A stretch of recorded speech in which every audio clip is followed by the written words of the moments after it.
My name is Jeff Baker. I'm a principal partner in the firm of Mesick, Cohen, Wilson Baker Architects out of Albany, New York.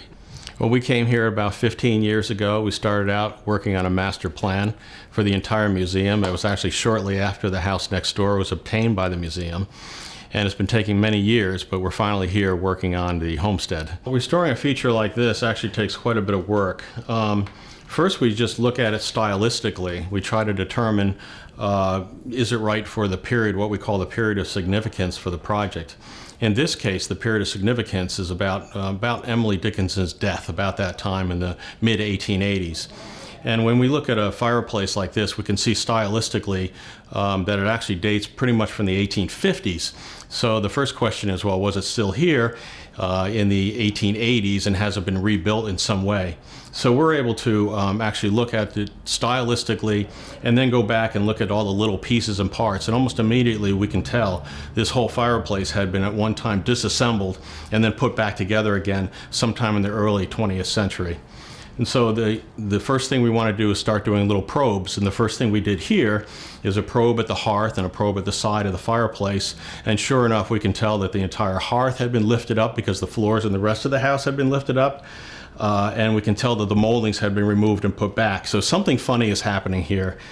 So that led us to investigate further, and now here we are in the construction, and we're able to determine that actually a lot has happened here on this fireplace. There's a very long and complex story that all of this masonry tells us.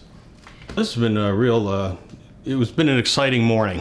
This is the first I've seen this taken apart, and what we're seeing here is actually at least 3 periods of construction. And so if you look very, very closely, this brick jamb, what they call a brick jamb, it has what they call a splay jamb. See the angle on the jamb. And that normally is associated with, it first started coming out in the early 19th century. And so we started looking at that. We started looking at the fact that there was paint on here. You see there's actually a paint, what we call a ghost, where the paint ends, and there's some sort of soot on here. But this comes up and it ends kind of right about at this point. So we know that this came after this. And then we also noticed, if you notice this window here, this is actually what we call a sash door. It's kind of a French door. We know that this was put in the 1850s. And so if you look very closely, this jamb has been cut back in order to put this molding in. So this house was originally built in what we call the Federal period. It would have been about, about 1811 to 13. And we know that the jamb was cut back since that was built. So now we're pushing this into the 1850s. We also know that in this area here, you see this tube that was put in here. Well, that wasn't there, but they had to create a deeper flue. Well, that's when they put central heating in the house. And so now we have 3 different periods of significance, or periods, if you will, layered, right, all within this masonry. So this masonry over here dates from the early 20th century. This masonry here dates from the mid-19th century, and this masonry here dates from the early 19th century. So using this information, we're able to really reestablish what Emily Dickinson would have seen.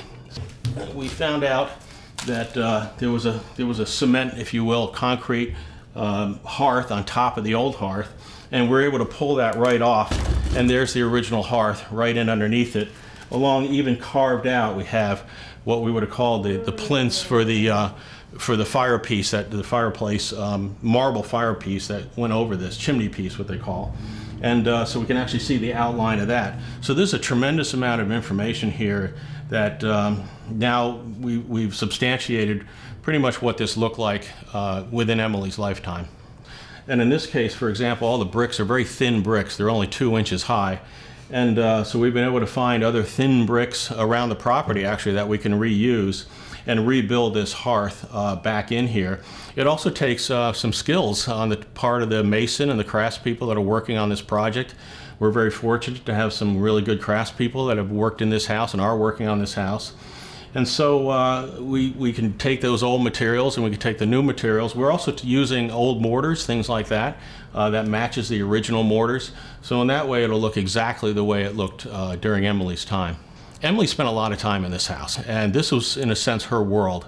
And for us to rediscover that world is a tremendous excitement for me, and for us, I think everyone working on the team. We don't know how it inspired her during her writings, but we know that in some way this was something that that she lived with every day. It couldn't help but sort of be infused in her. When we first walked into this house, I have to say, everything was covered over. The floors, the walls, the ceilings, everything's covered over. And we thought it was kind of hopeless. You know, how are you going to possibly know what Emily would have known? How do we do that? And it turns out that all the materials are originally there. It's just under these different strata of later materials. And so working on this project is a real thrill, because here today, even this morning, we found out this information that we didn't know before. That gives us a great deal of confidence that we can put it back together again in the same way that Emily would have known.